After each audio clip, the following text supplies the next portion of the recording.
El secretario de Estado de Estados Unidos, Marco Rubio, ha supervisado una transformación de la política exterior estadounidense, priorizando el comercio sobre la ayuda y reenfocándose en el hemisferio occidental. Pero las repercusiones se han sentido en Israel y en todo el Medio Oriente. ¿Qué sigue a partir de aquí? Hablaremos con el portavoz del Departamento de Estado, Tommy Pickett, para conocer la perspectiva estadounidense. Bienvenido a American View, aquí con el portavoz del Departamento de Estado, Tommy Pickett. Muchas gracias por tomarse el tiempo de acompañarnos aquí. No faltan temas de los que hablar, incluso si tenemos 25 minutos para hacerlo. Así que entremos de lleno. El secretario de Estado, Marco Rubio, no parecía ser la persona ideal para que Donald Trump le dejara la política exterior. No venía del mundo MAGA, era un rival político. No necesariamente era un incendiario, aunque sí muy respetado en todo el espectro político. Este tipo se ha asentado y no solo ha asumido el papel de secretario de Estado, sino también el de asesor de seguridad nacional. O sea, primero pongámoslo sobre la mesa. ¿Cómo ha sido él una pieza tan importante en esta transformación de la política exterior, considerando que no viene de un trasfondo trumpista, por así decirlo? Bueno, no sé si acepto esa caracterización en cuanto a su trasfondo, pero lo que quiero recalcar aquí desde el principio es que es la política exterior del presidente Trump. El presidente Trump establece la política exterior y nosotros la implementamos. Y sé que el secretario Rubio se siente honrado de ser parte de este equipo de primera clase, este equipo de élite que estamos viendo en cuanto a lo que el presidente ha formado, implementando la agenda del presidente. Así que todo empieza desde arriba.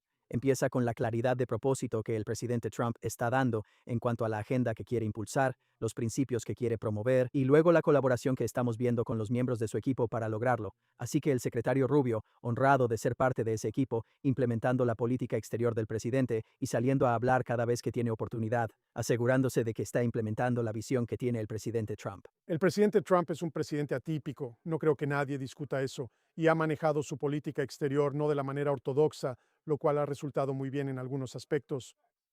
El secretario Rubio está junto con el vicepresidente Vance, con Jared Kushner, con Steve Witkoff, junto con otros para implementar esta política exterior. Quiero decir, sin entrar en todo el tema de las intrigas palaciegas, no tenemos tiempo para todo eso. Quiero decir, ¿cómo se determina exactamente qué papel juega el secretario en cualquier tema en particular? Y tenemos que responder esas preguntas sobre intrigas palaciegas, y es porque la gente no puede restar valor a los logros que se han conseguido. Creo que por eso hay tanto enfoque falso en eso. Hay un equipo que se lleva increíblemente bien, que habla todo el tiempo y que, como recalqué, está implementando la visión del presidente Trump. Es un mundo grande con muchos problemas que afectan al pueblo estadounidense, y estamos decididos a promover nuestros intereses siempre que podamos, tan a menudo como podamos. Creo que cuando hablas sobre la falta de ortodoxia o lo atípico, usando tu palabra, en cuanto a esta presidencia, creo que, sin embargo, se reduce a un principio de sentido común, que es que los países actúan en función de sus intereses nacionales y que Estados Unidos va a promover nuestros intereses nacionales.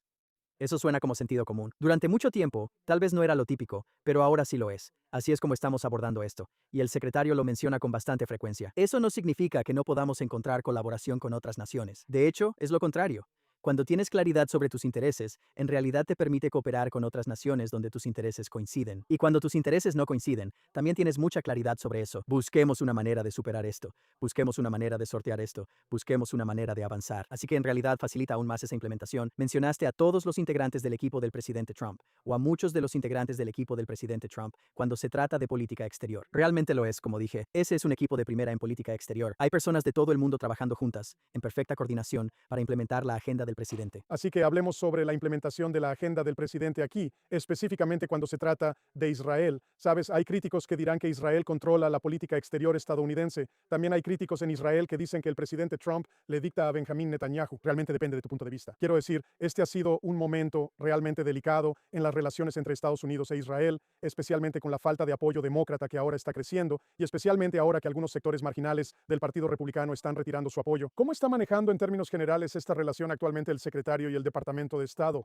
Mira, Israel es y sigue siendo un socio fuerte de Estados Unidos, y lo que estamos viendo aquí es al presidente Trump identificando los intereses estadounidenses e implementando y promoviendo los intereses estadounidenses, y cuando coinciden con los de otros países, como acabo de decir, trabajamos juntos en eso. Pero nadie puede dudar de la fuerte relación que tenemos con Israel, así como con otros países de la región también, relaciones muy fuertes. Así que estamos viendo a un presidente que ha hecho varias promesas y está cumpliendo esas promesas. Ves a un presidente que trasladó la embajada a Jerusalén al reconocer a Jerusalén Jerusalén como capital. Ves al presidente justo hoy, de nuevo, hablando sobre los acuerdos de Abraham, la iniciativa histórica, de nuevo, volviendo al enfoque atípico, como tú dices, del presidente, solo fue posible gracias al liderazgo del presidente en cuanto a los acuerdos de Abraham. Y creo que estamos viendo que el presidente sigue hablando de eso. Él sigue hablando de eso, incluyendo buscar maneras de ampliar los acuerdos de Abraham. Y, fundamentalmente, creo que lo importante aquí es que esto se remonta a la visita del presidente a la región, donde habló sobre una era dorada para Medio Oriente. Ese es el objetivo del presidente. Y eso no es controversial, o no debería serlo. Paz, prosperidad, soberanía. Eso es lo que el presidente quiere ver en muchas de estas relaciones, y ha tomado medidas concretas para lograrlo. Así que mantengamos el enfoque en Medio Oriente porque hablaste sobre los acuerdos de Abraham. El presidente Trump mencionó en la reunión con el presidente Aoun de Líbano esta semana, él quiere que Líbano forme parte de los acuerdos de Abraham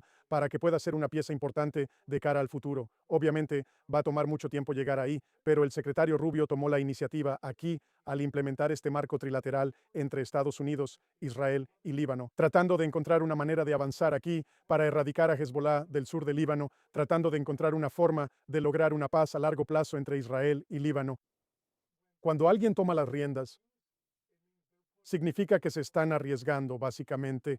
¿Confía el secretario Rubio, dada la dificultad de erradicar a Hezbollah del sur de Líbano, de que este marco puede tener éxito? Hemos visto un progreso histórico. Nadie está minimizando los desafíos que tenemos por delante, y yo ciertamente no lo estoy haciendo aquí. Pero ya hemos visto un progreso histórico, las conversaciones de más alto nivel de este tipo, en décadas entre representantes del gobierno de Líbano y el gobierno de Israel. Estados Unidos, desde el inicio de este proceso, se ha enfocado en crear el espacio para conversaciones de buena fe que se lleven a cabo. Y hemos visto que esas conversaciones se han realizado. Vemos el lanzamiento de las primeras zonas piloto, que son la implementación de este marco, bajo la coordinación del Grupo de Coordinación Trilateral, que fue anunciado como parte de este marco. Así que nadie está minimizando los desafíos que tenemos por delante, absolutamente nadie. Pero ya hemos logrado avances históricos, seguimos logrando ese progreso histórico, el último paso de los cuales fue la reunión que acabas de mencionar en la oficina oval con el presidente de los Estados Unidos y el presidente de Líbano. Así que seguimos logrando ese progreso. Esperamos seguir logrando ese progreso, pero tenemos esto muy claro y tenemos muy claros los objetivos. De nuevo, como mencioné antes, paz, prosperidad y soberanía. Eso es muy aplicable a esta situación. La seguridad de Israel, la soberanía del gobierno de Líbano. Esos principios son cosas en las que vemos que las partes aquí están de acuerdo, y asegurándonos de que estamos tomando medidas para desmantelar la infraestructura terrorista, para que Israel pueda estar seguro y que el gobierno de Líbano pueda ejercer soberanía sobre el Líbano. Sí, quiero preguntar porque hace 3 o 4 semanas se emitieron sanciones contra algunos líderes principales de las Fuerzas Armadas libanesas que estaban alineados con el partido aliado de Hezbollah. La Casa Blanca sugirió recortes presupuestarios en relación con las Fuerzas Armadas libanesas, pero el presidente Trump, en su reunión con el presidente Irán, dice que cree que las Fuerzas Armadas libanesas pueden ser autosuficientes, que esencialmente, no lo estoy citando textualmente, que pueden hacer el trabajo. Esos son mensajes algo contradictorios. Él siente que las Fuerzas Armadas libanesas son lo suficientemente respetables, lo suficientemente creíbles como para esencialmente trabajar con Israel aquí y hacer el trabajo. Bueno, no necesariamente acepto esa premisa. Esas sanciones se basaron principalmente en aquellas personas que participaron en conductas que socavaron la soberanía del gobierno del Líbano. Fue una señal clara, no importa en qué industria estés, si participas en esas actividades, estás en riesgo de ser sancionado. Y eso es lo que representaban esas sanciones. Incluían al embajador designado de Irán, que fue declarado persona non grata por el gobierno del Líbano, y aún así se negó a abandonar el país. Así que las sanciones eran muy claras en ese propósito, y en realidad formaban parte de una estrategia para respaldar y mejorar las capacidades del gobierno libanés. De eso se trataban esas sanciones. Y vamos a ver medidas crecientes, como ya lo ha mencionado el secretario, como también lo ha mencionado el presidente, para mejorar las capacidades del gobierno libanés, de modo que podamos ver un gobierno libanés soberano sobre este territorio, siendo el gobierno libanés el representante legítimo del pueblo libanés. Sí, el presidente y el secretario han hecho hincapié aquí en tratar de fortalecer las instituciones libanesas para que vuelvan a funcionar, para que sean creíbles, para que estén operativas. Básicamente el mismo método que vimos en Siria, respaldando al gobierno de al-Shara, reactivando la economía, levantando sanciones y así sucesivamente. ¿Hubo algo que se haya tomado?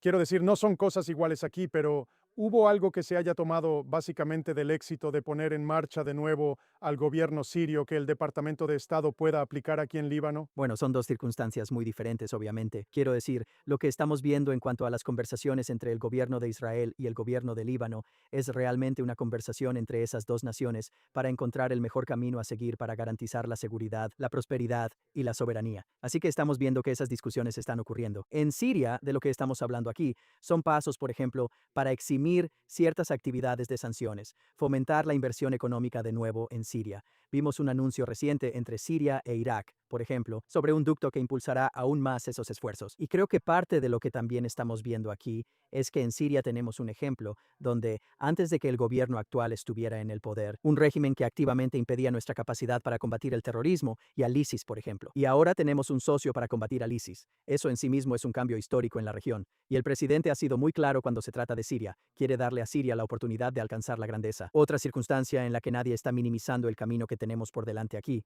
pero el presidente ha sido muy claro, quiere darle a Siria la oportunidad de alcanzar la grandeza. Ha aplaudido muchas de las acciones que hemos visto que se han tomado en Siria para lograr esos objetivos. Y seguimos tomando medidas para apoyar a Siria en lo que podamos para lograr esos objetivos de una Siria estable, que esté en paz consigo misma y en paz con sus vecinos. Israel obviamente tiene, quiero decir, esto es quedarse corto. Israel tiene preocupaciones de seguridad en la región cuando se trata de Siria. Cuando se trata de Líbano, a veces esas preocupaciones de seguridad pueden interferir con el presidente Trump. Secretario Rubio, implementar lo que ellos consideran el mejor camino o el camino más expedito o el camino más efectivo a seguir aquí. Y esas son conversaciones de ida y vuelta y a veces escuchamos al presidente comentar sobre esas conversaciones aquí. ¿Cuánto de las preocupaciones de seguridad de Israel toma en cuenta el departamento, el secretario y de hecho el presidente? Es decir, ¿cómo se equilibra eso con el cumplimiento de la misión que esta administración quiere cumplir? Bueno, mira, tenemos conversaciones frecuentemente todo el tiempo con nuestros socios israelíes. Eso es parte de lo que significa ser buenos socios, tener esas conversaciones. Y nosotros hemos visto, como mencionaste, al presidente hablando de eso. No voy a agregar nada a su descripción de esas conversaciones, ni de una manera ni de otra, ni voy a entrar en detalles sobre conversaciones diplomáticas privadas al respecto. Pero de nuevo, voy a repetir esto porque es muy importante. El hecho de que nuestros principios aquí son la seguridad, la soberanía y la prosperidad. Creemos que esas cosas son totalmente alcanzables y por eso queremos crear el espacio para que estas conversaciones sucedan. Por eso es tan importante. Cuando se trata de Líbano, por ejemplo, tienes al gobierno de Líbano y al gobierno de Israel hablando entre sí sobre un camino a seguir. Para asegurarse, estamos viendo el desmantelamiento de la infraestructura terrorista que llevaría a más seguridad para Israel. Así que Estados Unidos, por supuesto, está enfocado en promover nuestros intereses nacionales aquí, pero nuestros intereses nacionales tienen que ver con la paz y la prosperidad para la región. Volviendo de nuevo al viaje del presidente a la región, hablando sobre esa era dorada para el Medio Oriente, creemos que eso es totalmente posible, basándonos en esos principios. Y eso comienza con conversaciones, eso comienza con sentar a la gente a la mesa, eso comienza con darles a los países la capacidad de desarrollar la infraestructura y las instituciones necesarias para asegurarse de que sean soberanos sobre sus territorios, que estén en paz consigo mismos. Estamos desmantelando esa infraestructura terrorista para asegurarnos de que veamos esa seguridad, esa paz y prosperidad. Mencionaste el viaje del presidente a la región, pero el secretario hizo un viaje más reciente a la región. Esto fue durante este alto al fuego de corta duración entre Estados Unidos e Irán, durante este periodo del memorando de entendimiento. Y algunos analistas vieron ese viaje como un intento de tranquilizar las preocupaciones y calmar algunas de las frustraciones de los aliados del Golfo de Estados Unidos en cuanto a acudir en su defensa si Irán vuelve a atacar. En cuanto a cómo se desarrolló realmente la guerra, ¿cuál fue el propósito y cuál fue el resultado de ese viaje del secretario Rubio? Bueno, fue para agradecer a nuestros aliados y socios del Golfo por el valor, la resiliencia, el liderazgo y el apoyo que le han mostrado a Estados Unidos frente a los ataques iraníes. ¿Hubo alguna tensión? ¿Hay tensión entre Estados Unidos y sus aliados del Golfo? Esta asociación increíblemente cercana con nuestros aliados y socios. Y hay unanimidad en el principio de que el régimen iraní no puede tener un arma nuclear. Por ejemplo, vieron una poderosa declaración conjunta emitida por el CCG que establecía los principios con mucha claridad, ya sea en lo que respecta al estrecho de Hormuz, ya sea en lo que respecta al régimen iraní o a toda una serie de temas. Estamos viendo una mayor colaboración entre Estados Unidos y nuestros aliados y socios del Golfo. Y realmente el objetivo de ese viaje, uno de los principales objetivos de ese viaje, además de asistir al el CCG y discutir temas con nuestros homólogos, era agradecer a los países que han enfrentado tantos ataques del régimen iraní, agradecerles por su valentía, su resiliencia, su apoyo. Y estamos viendo de nuevo esa unanimidad cuando se trata del principio de que el régimen iraní no puede tener un arma nuclear. Fundamentalmente, la paz en Medio Oriente es imposible si el régimen iraní tiene un arma nuclear. Es algo que el presidente y el secretario han declarado sin ambigüedades. Y lo que estamos viendo con el secretario yendo a la región del Golfo fue para asegurarnos de que estamos reafirmando y también agradeciendo a nuestros aliados y socios por el apoyo y el liderazgo que han mostrado.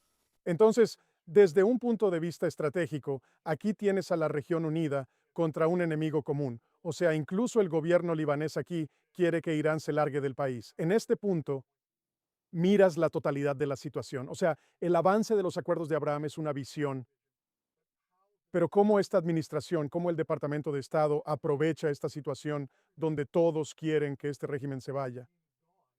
¿Y cómo lo aprovechan para convertirlo en una ventaja, una estrategia y una misión a largo plazo aquí? Bueno, primero, comienza con el logro del objetivo fundamental de que el régimen iraní no puede tener un arma nuclear.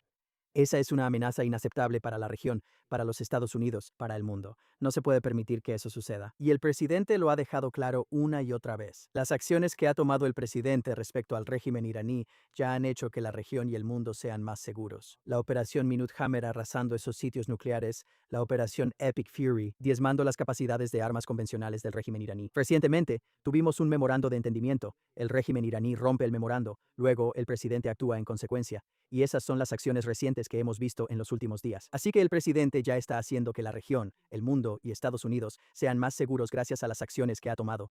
Ese es el objetivo fundamental aquí, por supuesto. El presidente no oculta que quiere ver una expansión de los acuerdos de Abraham, quiere ver esa paz y prosperidad, y también la mayor inversión económica que estamos viendo a lo largo de esta administración.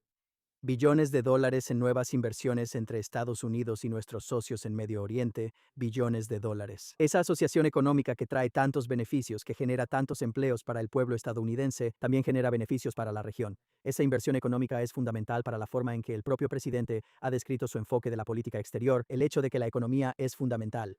Esas relaciones comerciales son tan importantes, esa relación comercial equilibrada y la inversión son cruciales para mejorar las relaciones, fortalecer los lazos, pero también para hacer posible la seguridad y la prosperidad. Así que hablemos de eso, porque el componente económico, como mencionaste, ha sido fundamental en muchos de estos diferentes acuerdos bilaterales y multilaterales en esta administración. Aquí, en lo que respecta al Golfo, en lo que respecta a Israel, en cuanto a las oportunidades que existen ahí, hemos visto los acuerdos que se han firmado. Lo vimos cuando vino el líder catarí, cuando vino el líder saudita y así sucesivamente. ¿Qué más queda por hacer? Bueno, hay mucho más que se puede hacer. Todavía hay avances hacia la implementación de muchos de esos acuerdos. Seguimos viendo que se firman y discuten nuevos acuerdos, no solo en Medio Oriente, sino en todo el mundo. Cuando se trata de inversión en Estados Unidos, la prosperidad económica de la región es lo que va a llevar a esa era dorada. Así que, realmente, billones de dólares, una cantidad sin precedentes. Parece que cuando el presidente termina una llamada con alguien o va a la región, regresa con algo en mano, con un acuerdo de inversión que hará que ambos países estén mejor. Así que esas discusiones todavía están ocurriendo. Solo estamos fortaleciendo nuestra relación económica con nuestros socios y aliados en Medio Oriente, y eso, de nuevo, sigue siendo una parte fundamental de esta relación. ¿Sigue siendo un componente del plan para Gaza? Bueno, mira, el plan para Gaza, de nuevo, es eso. Cada una de estas cosas en realidad tiene como objetivo fundamental la paz y la prosperidad. Esto muestra la coherencia de la visión que tiene el presidente cuando se trata de Gaza. Hemos sido muy claros en que estamos implementando el plan de paz del presidente para Gaza. Lo importante de esto, y eso depende de la desmilitarización de Hamás. Eso es algo que tanto el presidente como el secretario han dicho desde el principio, así que eso es lo que depende de esto. Hemos visto a la Junta de Paz anunciar varias cosas diferentes en el transcurso de los últimos meses. Para implementar el plan de paz del presidente, en el Departamento de Estado seguimos comprometidos con ese plan de paz y con que se implemente. Lograr la paz es difícil. El presidente llegó con el objetivo de terminar la guerra entre Rusia y Ucrania en un solo día. Ha logrado calmar conflictos en todo el mundo, pero aún quedan algunos focos de tensión. Esta administración ya ha encontrado la manera y ahora está planeando la resolución de estos conflictos a largo plazo, porque este es un presidente que quiere que las cosas se hagan ahora, quiere que las cosas se hagan para ayer, pero simplemente no es así como funciona hacer la paz. Esta administración está comprometida a largo plazo, ya sea en Gaza, en Líbano o donde sea. Bueno, es gracias al liderazgo del presidente que hemos visto lo que se ha logrado, por ejemplo, en el caso de Gaza, la liberación de los rehenes, algo que muchos pensaban que era imposible, se hizo posible gracias al liderazgo del presidente Trump y su trabajo en esto. La unión de tantas naciones, con el único propósito de buscar la paz y la prosperidad para el pueblo de Israel y el pueblo de Gaza, condicionado a la desmilitarización de Hamas. Así que seguimos implementando estos acuerdos, pero creo que es importante enfatizar que es el liderazgo del presidente, que si ves los acuerdos de paz en todo el mundo, que ha sentado a las partes a negociar, y ha hecho cosas que nadie pensó que fueran posibles. Por supuesto, como mencioné con Líbano y Siria, no estamos minimizando los desafíos que tenemos por delante. Lo tenemos muy claro, el presidente y el secretario lo tienen muy claro. Seguimos comprometidos con la implementación de estos acuerdos de paz y donde vemos violaciones de esos acuerdos. El presidente, el secretario y otros lo han indicado. Vamos a actuar en consecuencia para asegurarnos de que las partes en estos acuerdos cumplan con los acuerdos que han alcanzado. Así que, por supuesto, estamos dedicados a la implementación de estos acuerdos de paz. Pero esto solo ha sido posible, y lo que se ha logrado solo ha sido posible gracias al liderazgo del presidente Trump en tantas áreas alrededor del mundo, pero también al valor de esos líderes. Cuando la paz es difícil de lograr, como acabas de mencionar, la paz es difícil de lograr por muchas razones. En parte porque se necesita valor para que los involucrados en este conflicto se sienten a esa mesa. Sentarse frente a la persona con la que estás en conflicto, o de manera indirecta tener esas conversaciones con personas con las que tienes conflicto y llegar a esos acuerdos de paz. Así que aplaudimos el valor de quienes han dado un paso al frente y han participado en estas conversaciones. Y Estados Unidos sigue comprometido, bajo el presidente Trump, a que estos acuerdos de paz se implementen y a continuar resolviendo conflictos. Si bien esta administración ciertamente ha mantenido, creo que decir huella es quedarse corto, pero sin duda una presencia. En el Medio Oriente, especialmente en medio del conflicto con Irán, ha habido un enfoque renovado en el hemisferio occidental. Este ha sido un objetivo declarado de la administración. Necesitamos ocuparnos de las cosas que están más cerca de casa. Ahora lo estamos viendo específicamente con Cuba. Y un informe que se publicó en los últimos días indica que ha habido coordinación entre ciertas organizaciones, grupos de defensa y grupos activistas en Estados Unidos y el gobierno cubano. Entre ellos, los socialistas democráticos de América, que obviamente no son amigos de Israel, y Code Pink, otra organización que obviamente tampoco es amiga de Israel. ¿Hay alguna conexión aquí, de alguna manera, entre lo que el gobierno cubano está tratando de implementar en casa y en la región y lo que sucede allá afuera en el mundo en general? Así que creo que la mejor manera de responder eso es hablar sobre la reunión ministerial que acaba de ocurrir la semana pasada, la reunión sobre el aumento del terrorismo político, específicamente el terrorismo de extrema izquierda. En los Estados Unidos, estamos viendo que el terrorismo de extrema izquierda representa más ataques y complots antigubernamentales que cualquier otro grupo ideológico en 2025. En Europa, estamos viendo que el terrorismo de extrema izquierda, en cuanto al número de ataques, está al mismo nivel que los grupos terroristas yihadistas. Eso es para que se den una idea de la magnitud de esto.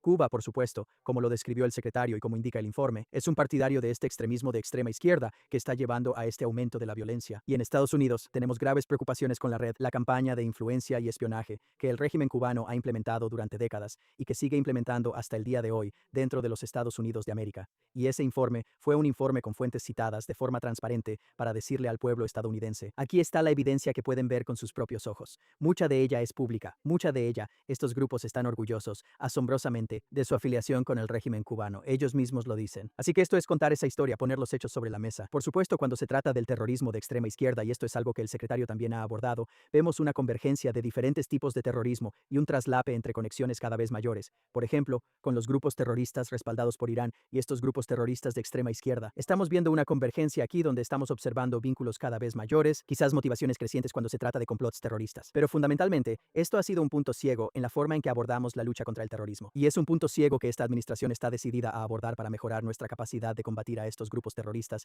de extrema izquierda, pero también para asegurarnos de que tengamos una estrategia integral contra el terrorismo que proteja al pueblo estadounidense y también a nuestros aliados y socios. Más de 65 países en esa reunión ministerial, incluyendo a Israel en esa reunión ministerial, además de muchos otros aliados y socios. El secretario Rubio mencionó en esa reunión ministerial el punto ciego, pero también presentó estadísticas relacionadas con el terrorismo yihadista. Y la premisa básica, no lo estoy citando, pero la premisa básica es que este era un problema realmente grave hace 15 o 20 años. Ciertamente no ha desaparecido, pero las estadísticas muestran que ha disminuido al menos a un punto que no es aceptable, pero sí manejable. Ahora hay que lidiar con esta otra forma de terrorismo. Odio hablar de sentimientos, pero ¿por qué no parece que el terrorismo yihadista haya disminuido? Hemos visto el 7 de octubre, incluso esta administración ha sancionado a la hermandad musulmana y a varias de sus ramas. Quiero decir, no parece ser así. Bueno, es un problema que seguimos tomando increíblemente en serio. Hablas de las sanciones que hemos implementado. Seguimos trabajando con nuestros aliados y socios para abordar a los grupos terroristas respaldados por Irán. Tenemos una campaña de máxima presión sobre el régimen iraní para negarles el financiamiento que les permite apoyar a tantos de sus grupos terroristas afines en todo el mundo. Sigue siendo algo que estamos tomando en serio. Lo que el secretario estaba discutiendo eran las herramientas de contraterrorismo que tenemos. Eso no significa que la amenaza desaparezca, pero significa que tenemos herramientas de contraterrorismo que han logrado, en muchos casos, frustrar con éxito ataques en todo el mundo. Es imperativo que reconozcamos las herramientas exitosas, que abordemos los puntos ciegos, y que sigamos desarrollando las herramientas para asegurarnos de que estamos enfrentando las amenazas a medida que continúan evolucionando. Y de eso estaba hablando el secretario, el hecho de que podamos abordar las amenazas terroristas. Podemos trabajar juntos para abordar estas amenazas terroristas. Y ciertamente seguimos abordando el terrorismo yihadista. Sin duda seguimos haciéndolo. Eso sigue siendo una alta prioridad. Está dentro de la estrategia de seguridad nacional, por ejemplo, hablando específicamente de ese tipo de terrorismo. Pero aquí tenemos herramientas en las que podemos apoyarnos. Tenemos un historial de cooperación internacional para abordar esta amenaza. Y el punto que el secretario estaba planteando de manera muy contundente era que necesitamos seguir fortaleciendo esa cooperación. Necesitamos ver lo que hemos hecho en el pasado, ver qué ha funcionado, arreglar lo que no ha funcionado y asegurarnos de que estamos trabajando juntos para mantenernos todos seguros. Tenemos unos 20 segundos, así que voy a tener que ser breve. ¿El secretario Rubio se postula para presidente? No voy a responder esa pregunta. Soy el portavoz del Departamento de Estado y lo dejaré así. Tendremos que buscar una respuesta a medida que pasen los meses y los años aquí. Tommy Bigot, portavoz del Departamento de Estado, muchas gracias por tomarse el tiempo de acompañarnos aquí. Realmente lo apreciamos mucho. Gracias por invitarme. Y volveremos a hablar contigo la próxima vez aquí en American View.